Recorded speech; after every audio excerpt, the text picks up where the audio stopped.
Salut les amis, j'espère que vous avez la forme. On se retrouve aujourd'hui pour l'analyse d'un nouveau projet sur la plateforme CrowDB et j'ai la chance d'avoir avec moi le fondateur. Salut Erwan. Salut Laurent.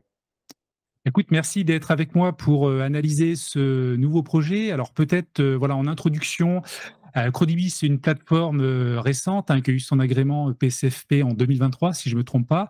Et Ouais, puis, vous avez lancé donc deux projets qui n'ont pas pu aboutir. Donc là, ça sera le troisième projet. Et je vais peut-être te laisser justement la parole pour faire un petit point aujourd'hui, d'une part sur les étapes qui ont eu lieu les derniers mois, et puis sur les prochaines actions, parce qu'il y a pas mal de choses qui vont évoluer sur la plateforme prochainement. exactement. Bon, alors on va essayer de faire assez court. L'histoire de CrowDB aujourd'hui, c'est la suivante. C'est vrai on a eu très tôt notre agrément PSFP. On a été parmi les premiers à l'obtenir. Et ensuite, le premier projet, effectivement, s'était soldé malheureusement par un échec de collecte qu'on avait, mais qu'on avait quand même sécurisé auprès du porteur. Et on l'a confié à une autre plateforme. Et donc, finalement, l'opération a pu se faire. Donc, pas de dégâts. La deuxième collecte qu'on avait annoncée finalement n'a pas été lancée, mais on l'a pas lancée pour des raisons plutôt d'informations qui ne nous paraissaient pas suffisamment précises au niveau des garanties pour nous permettre en tout cas d'annoncer aux investisseurs la bonne information.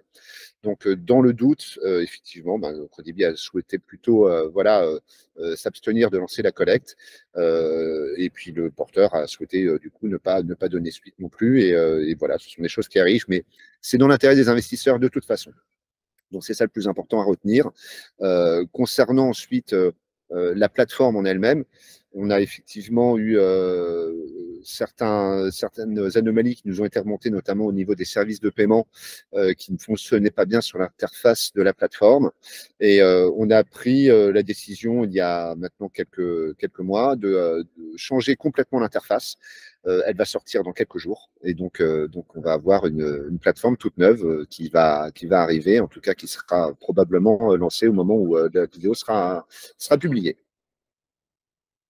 Voilà en tout cas D'accord, pour cette super. partie-là. Euh, Ok, donc pas mal de choses effectivement pour le premier projet. On avait eu pas mal de retours sur des problématiques techniques et ça, c'est vrai que de changer peut-être de plateforme, ça sera une bonne chose pour simplifier et améliorer l'expérience utilisateur. Alors aujourd'hui, vous allez sortir un nouveau projet. D'ailleurs, est-ce qu'on a une date de collecte officielle? Alors, il y a une date qui avait été annoncée. Je prends un petit point de réseau. Il y avait une date qui est annoncée initialement au 20 août. On pense plutôt que ce sera le 26 août. Ou 27 août. 26 août, pourquoi? Parce qu'en fait, on est en train d'effectuer les derniers tests techniques de la nouvelle plateforme. Et donc on préfère bien sécuriser pour s'assurer qu'il y a pas de souci. Mais bon, voilà, tout sera dans les clous. Normalement, fin août, la collecte devrait s'ouvrir. Ça va dépendre aussi un petit peu du degré de pré-réservation, Early Bee, comment ça va évoluer. Ça va se définir dans les tout prochains jours en fonction du retour de vacances des uns et des autres. Voilà. Le mois d'août est D'accord. toujours un peu plus calme. Non, mais c'est bien d'attendre la nouvelle plateforme et de se lancer. Donc on Oui, est on a sur envie. un... Oui, pardon, excuse-moi, vas-y. Non, j'ai oui, on a envie de la lancer avec la nouvelle interface. Elle est beaucoup plus user-friendly, elle est beaucoup plus claire. On la trouve, puis on est impatient de la montrer aussi parce que ça fait quand même plusieurs mois qu'on est à la mine entre guillemets en train de travailler dans l'ombre et qu'on sort pas de projet. Donc c'est l'aboutissement de plusieurs mois de travail là, maintenant. Ok, donc on va analyser donc ce nouveau projet, donc Villa Gloria. Donc on est dans le sud de la France, en Ariège, Mirepoix. Je rappelle également que pour investir sur la plateforme CrowDB, donc on peut investir à partir de 100 euros. Donc ça intéresse pas mal d'investisseurs parce que souvent le billet d'entrée est à 1000 euros et ça peut être une contrainte pour certains.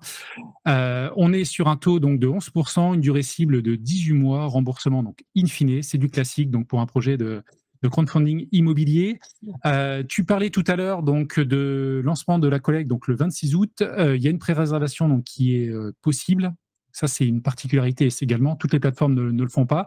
Et si vous, d'ailleurs, vous souhaitez découvrir la plateforme, je mettrai un petit lien affilié en description. Il y a un petit formulaire à renseigner et vous pourrez donc obtenir donc, un cashback de 1,5% qui sera boosté en fait à 2% sur ce projet.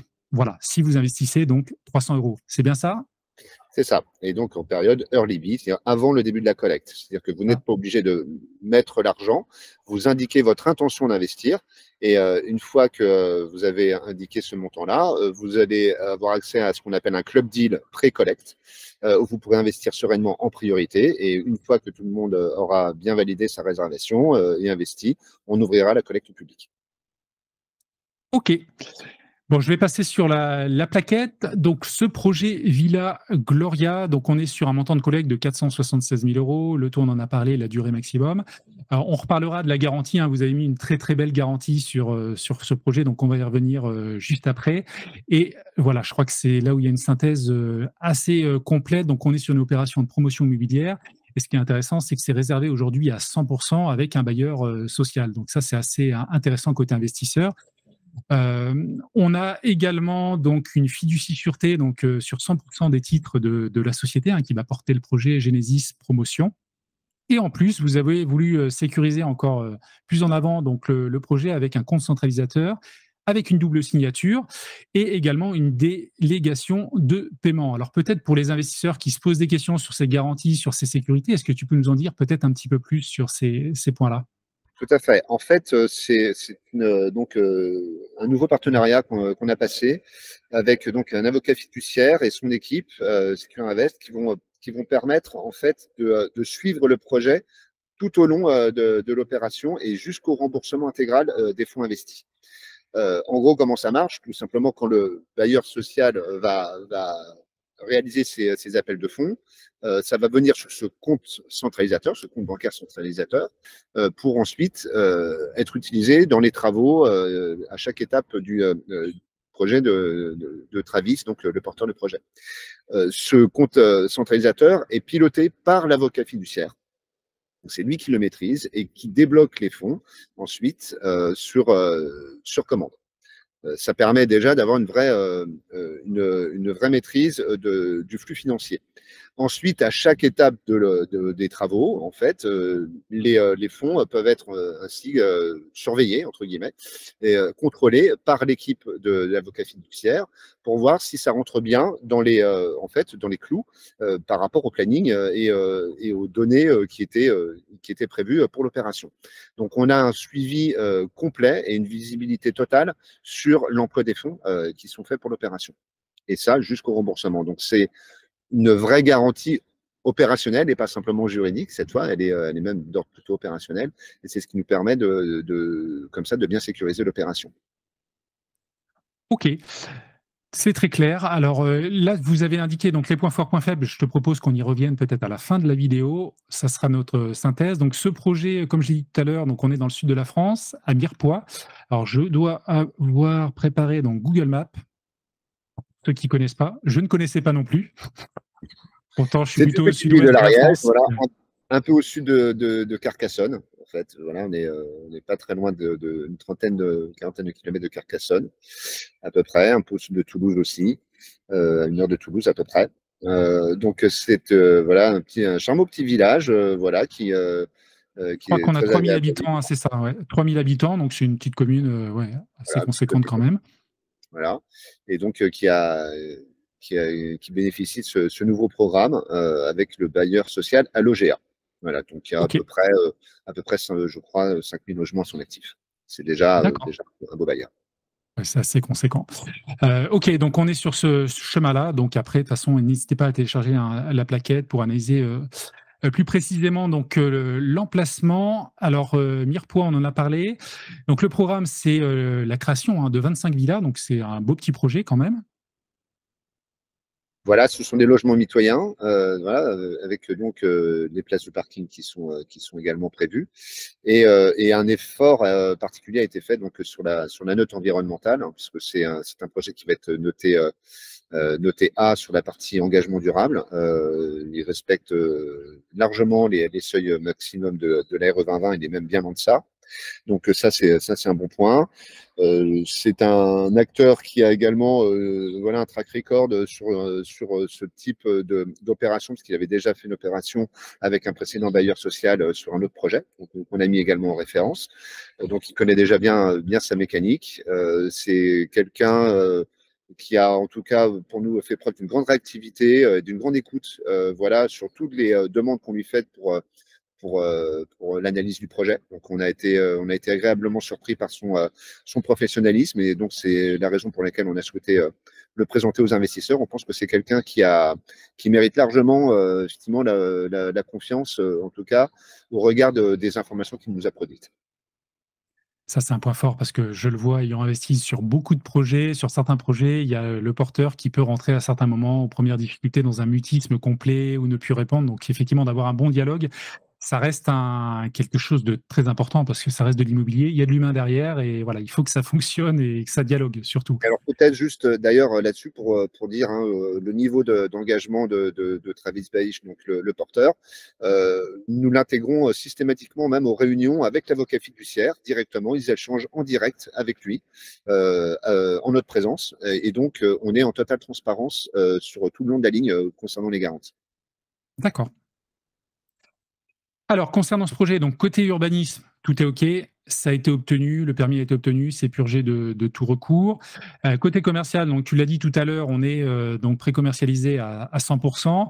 À noter que l'acte définitif, donc on a une pré-réservation, je sais pas si on le nomme comme ça, pré-réservation et l'acte définitif donc sera signé une fois que le porteur de projet, bien sûr, aura fait Voilà, en l'acquisition fait, du terrain. c'est signé, mais c'est sous condition suspensive, évidemment, de l'acquisition du terrain. Et c'est l'objet même de cette collecte de fonds, puisque voilà, les fonds investis sur la plateforme servent justement en grande partie à l'acquisition du terrain et au financement de la collecte en elle-même et des garanties qui sont associées. D'accord.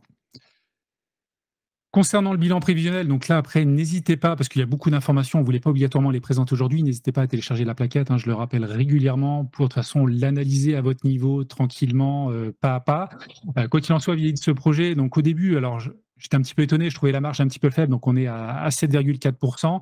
Après, effectivement, il y a des honoraires de gestion du porteur qui sont intégrés dans le bilan prévisionnel qui permettent d'augmenter donc cette marge-là, hein. C'est bien ça. Exactement, c'est tout à fait ça. Donc oui, il ne faut pas s'arrêter simplement à la rentabilité, c'est vraiment la rentabilité finale, mais il y a une partie de la gestion, effectivement, enfin des honoraires de gestion qui sont intégrés dans le programme.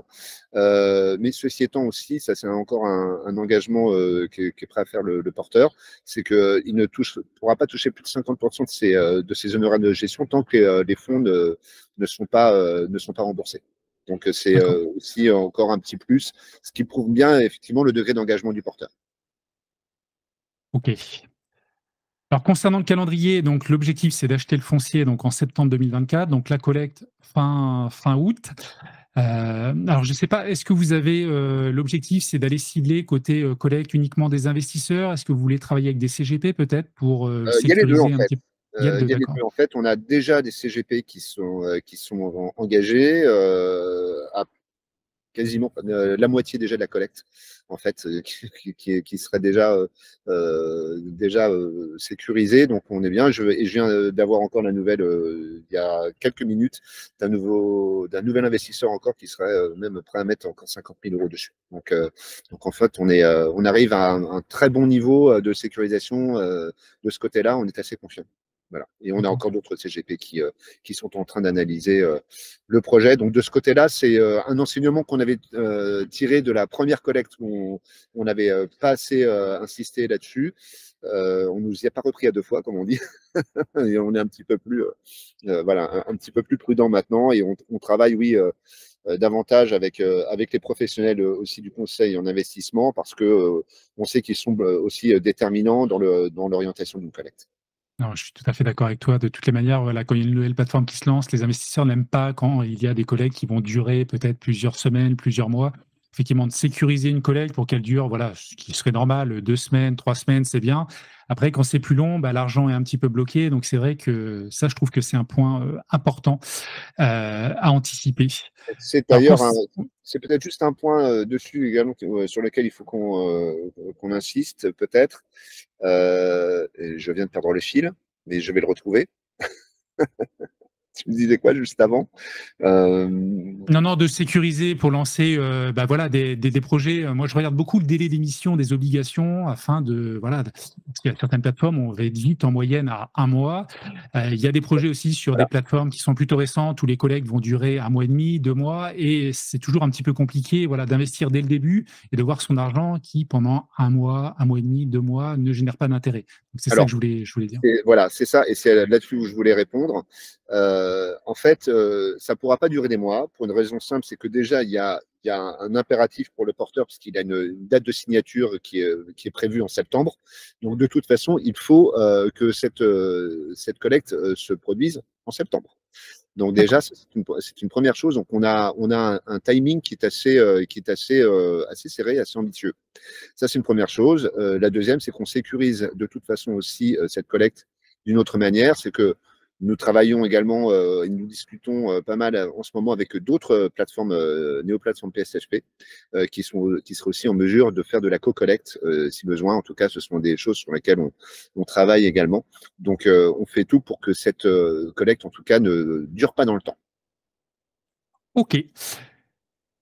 Notre porteur de projet, donc tu en as déjà parlé, bon, quelqu'un qui a quand même déjà fait un certain nombre de projets, qui a de l'expérience, donc ça c'est toujours positif, ce genre de choses. Alors après, il y a quelques références, tu en as parlé également tout à l'heure.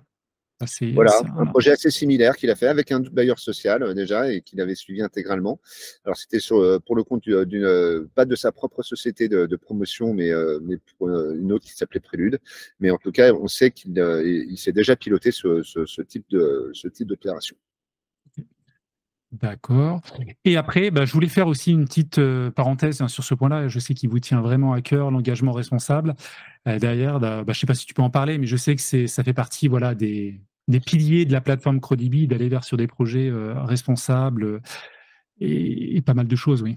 Oui, tout à fait. En fait, on demande systématiquement à tous les porteurs de projets de nous fournir ce qu'on appelle un DPE projeté, c'est-à-dire que même si on n'a pas encore les performances précises du logement qui sera vendu, on est en capacité aujourd'hui, grâce au bureau d'études et avec les architectes, de pouvoir anticiper le choix des matériaux et donc de savoir quelles seront les performances voilà, du logement, surtout son cycle de vie, hein, évidemment, parce que lorsqu'on est en RE 2020, c'est pas simplement la consommation du logement, c'est également aussi l'impact carbone au niveau de la construction, également, Ouais. qu'il faut regarder.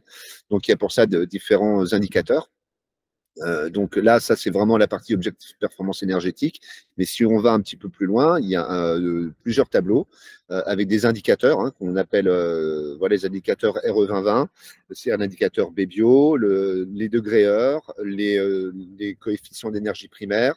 Euh, Bref, vous avez tous ces indicateurs-là, les lycées énergie et compagnie. Donc, vous avez tous les tableaux qui permettent de voir le niveau de performance qu'on arrive à obtenir avec ces logements-là une fois construits. Donc, effectivement, ce sont des belles performances qui sont dessus. Donc, ça fait partie des raisons aussi pour lesquelles on défend ce projet.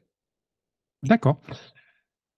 Concernant l'opération de financement, alors ça, c'est une slide très, très importante pour l'investisseur. Donc, on le collecte de 476 000 euros, on l'a dit, en dette senior, associé donc et assorti d'une fiducie sûreté. Là, on a donc toutes les lignes. Hein, donc, l'achat du terrain, on est à 349 000 euros.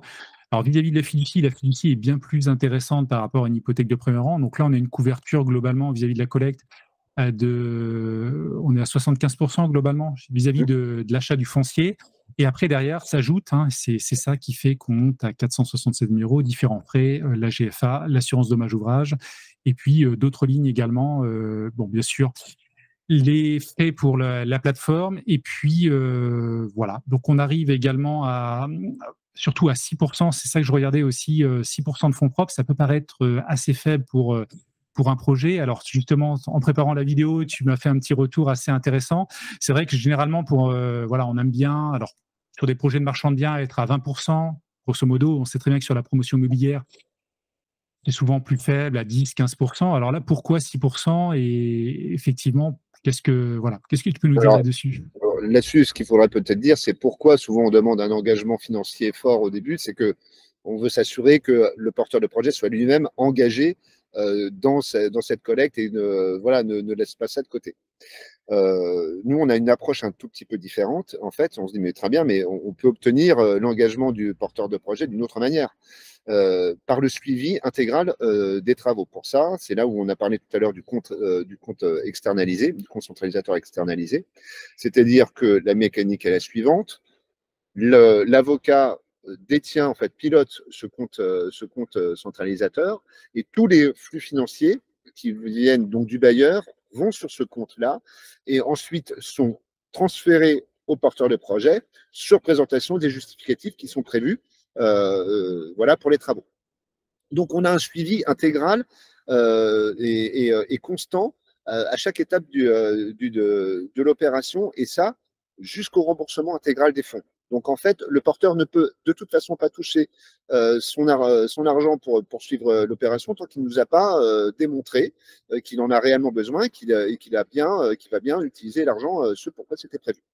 Donc, évidemment, l'idée, c'est pas de le bloquer, hein, mais c'est de pouvoir, nous, à notre niveau, identifier tout de suite une anomalie dans l'opération et de se dire s'il y a un retard, s'il y a des choses, on va pouvoir poser tout de suite la question au porteur de projet et lui dire simplement, lui demander pourquoi il y a un décalage, est-ce qu'il faut qu'on en parle aux investisseurs ou pas, et est-ce qu'on peut mener des actions correctrices pour éviter le décalage. Donc, en fait, à ce niveau-là, on a moins besoin d'avoir un engagement financier à proprement parler, puisque toute l'opération et tous les flux financiers sont déjà maîtrisés par le compte centralisateur. Ok. Non, mais c'est très clair. C'est bien d'avoir mis toutes ces sécurités. C'est un point positif. Alors après, je ne sais pas s'il y avait d'autres informations. Bon, le schéma de l'opération, je vous laisserai télécharger la plaquette, bien sûr. Les garanties, là, il y a un rappel, bien sûr, vous indiquez avec qui vous travaillez. L'avocat, on sait que pour la fiducie, il y a certaines choses qui sont un petit peu complexes au départ à appréhender. Il faut travailler avec des cabinets spécialistes, hein, de ce genre de choses. Voilà, c'est Il y a- un partenariat voilà, qu'on développe aujourd'hui. On pense que l'avenir du crowdfunding va passer par là. C'est une autre façon de travailler que vous ne voyez pas forcément encore beaucoup sur toutes les plateformes. Mais en tout cas, c'est le meilleur moyen aujourd'hui pour nous d'obtenir voilà, une bonne sécurisation et de réduire le risque d'illiquidité. En fait, c'est un peu ça notre objectif, parce qu'on voit bien voilà, une GAPD ou ce genre de choses est devenu clairement insuffisant aujourd'hui pour sécuriser un projet. D'accord. Le ratio financier, enfin coût entre une hypothèque de premier rang et une fiducie, on est du simple au double quasiment? Peut-être pas? Non, il n'y a pas du simple au double. Alors, je ne dirais pas ça. C'est pas nécessairement beaucoup plus cher, mais c'est surtout beaucoup plus adapté, en fait. Donc, mais ça demande quand même un engagement financier conséquent, hein. C'est sûr que c'est pas neutre, et c'est à la charge du porteur. Oui, dans Donc, le projet. il faut bien comprendre que dans ce type d'opération, lorsqu'un porteur de projet accepte une fiducie, c'est un vrai engagement de sa part, et c'est aussi ça qui vient impacter sa marge. Donc, il y a un moment donné, il faut bien remettre ça en avant par rapport justement à la rentabilité finale d'un projet. Si elle est un petit peu moins importante, c'est parce que justement, il y a aussi le poids des garanties qui n'est pas neutre. Donc on a une LTA de 136%, hein, ce qui est de toute façon classique sur des projets de promotion immobilière parce qu'on part du foncier et voilà, faut tout construire. LTC, LTS, bon, de toutes les manières, c'est des ratios voilà, intéressants à regarder. Et bien entendu, alors là, vous faites une simulation bon, en fonction des sommes investies, sachant qu'on peut investir à partir de 100 euros, mais on peut bien sûr monter à plus. Donc ça, c'est une simulation des intérêts qu'on toucherait. Alors je crois que vous avez retiré la flat tax, hein, c'est ça, ouais. Et la flat tax à ce niveau-là. La flat tax est à 30%, toujours. Voilà, après, ça dépend effectivement du profil de chaque investisseur, mais toute logique, généralement, c'est effectivement 30%. En espérant qu'elle reste à 30% dans les prochains mois. Mais ça, c'est un autre sujet. Ok. Bon, ben après, il y a d'autres informations. Je ne vais pas m'attarder là-dessus. Je vais peut-être plus revenir sur la synthèse. Donc effectivement, un point fort, on l'a vu, hein, il y a un track record sur le porteur de projet, il y a une belle expérience, c'est un projet réservé à 100%. Le seul petit bémol, donc c'est une pré-réservation, bon, faut juste acheter le foncier et puis signer l'acte définitif donc au mois d'octobre. Mais a priori, quand un bailleur social aussi s'engage sur même en septembre. Donc voilà, on est sur un horizon quand même qui est assez court. Voilà. Donc, alors, je crois, de toutes les manières, quand un bailleur social aussi s'intéresse à un petit projet, déjà, il a engagé un petit peu des fonds pour analyser le projet et il est déjà oui, investi alors, dans le projet. En fait, c'est le porteur hein, qui a déjà engagé des fonds pour cette partie-là, hein, les frais d'études et tout ça, c'est le porteur Ouais, qui les a mis. Donc, effectivement, l'engagement financier, il est déjà effectif de la part du porteur de projet. d'accord. Et concernant donc la durabilité du projet, OK, garantie mise en place très, très forte, hein, ça c'est sûr.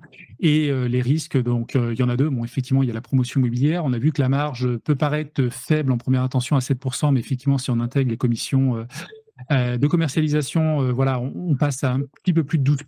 Et on a également donc ce compte centralisateur, parce qu'effectivement, pour le rappeler, hein, donc on a une fiducie, on a un compte centralisateur, délégation de paiement, la GFA. Ça fait quand même pas mal de sécurité sur le projet, plus la préco, le bailleur social. Donc ça, c'est des choses quand même assez intéressantes qu'on voit plutôt très, très rarement. Voilà, moi, le seul petit point faible que je voyais, ben, c'est ce qu'on a évoqué tout à l'heure, c'est plutôt voilà, les 6% du porteur de projet. Mais effectivement, après, il y a beaucoup de garanties qui viennent compléter voilà, cet apport qui est un petit peu faible. Je pense voilà, avoir balayé bah, tous les points moi, qui m'intéressent hein, en tant qu'investisseur. Je vais peut-être te laisser bah, peut-être le mot de la fin pour cette collecte et vos Le mot de projets, la vos fin. prochaines actions.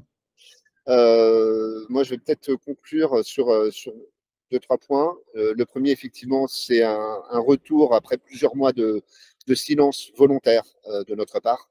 On estime voilà, que si les choses ne sont pas suffisamment prêtes ou mûres ou pas assez satisfaisantes sur la plateforme, ben, on se remet en question et on revient sur le marché quand on est prêt. C'est le cas aujourd'hui. Et ça, c'est pour nous faire preuve de responsabilité vis-à-vis des investisseurs comme des porteurs de projets. Et on y tient.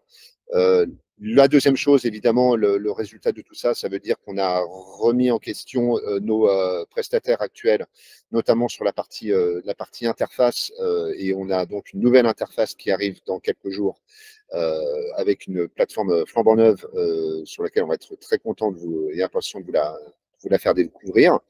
On espère que cette fois, elle va être de nature à inspirer beaucoup plus confiance sur la partie notamment service de paiement qui avait été où il y avait un peu des points de friction. Et puis la troisième, c'est voilà, c'est une collecte qui va être courte. Donc c'est aussi peut-être un avantage pour tous les investisseurs, mais il faut s'engager avec nous clairement là-dessus pour assurer le succès de la collecte. Donc oui, c'est à partir de 100 euros, mais en fait, moi je le dis souvent, hein, à partir de 100 euros, c'est fait pour effectivement tous les investisseurs, y compris souvent les jeunes investisseurs qui n'ont pas toujours les moyens. Ceux qui en ont un peu plus, évidemment, si vous restez à 100 euros, bah, ça peut prendre plus de temps. C'est aussi une question d'engagement et je pense qu'on a un porteur qui s'engage vraiment. Donc, on espère qu'on aura des investisseurs qui seront de nature eux-mêmes à pouvoir s'engager à l'encourager dans sa démarche. Super, bah écoute, merci pour cette conclusion. Je vous rappelle, hein, en tant qu'investisseur, si ça vous intéresse, il y a un petit lien donc, pour vous inscrire à la plateforme Crodibi. Et je voulais rajouter 2 petits points également, voilà, parce que j'analyse beaucoup de projets, sur beaucoup de plateformes. Je voulais vraiment vous dire bravo hein, pour la plaquette qui est très claire. Beaucoup d'informations. Voilà, je parle beaucoup de plateformes, de 2, 3 autres plateformes qui sont très qualitatives, mais la vôtre vraiment n'a rien à envier aux autres. Donc beaucoup d'informations. N'hésitez pas à vous inscrire, à télécharger la plaquette. Et puis je termine également sur quelque chose que je voulais évoquer. Il y a beaucoup de documents si vous voulez vraiment aller au bout du bout de l'analyse. Beaucoup de documents, voilà, sont présentés aux investisseurs. C'est relativement rare, donc n'hésitez pas, même si vous voulez vous former, voilà, à regarder ces éléments-là. C'est exactement ça, Merci. un 100% transparence. On essaye d'être au maximum et de pousser les porteurs de projets à le faire aussi. On trouve que c'est sain pour tout le monde et ça doit inspirer confiance. Non, non, c'est vraiment excellent. Ben, écoute, merci Erwan. Merci à toi, Laurent.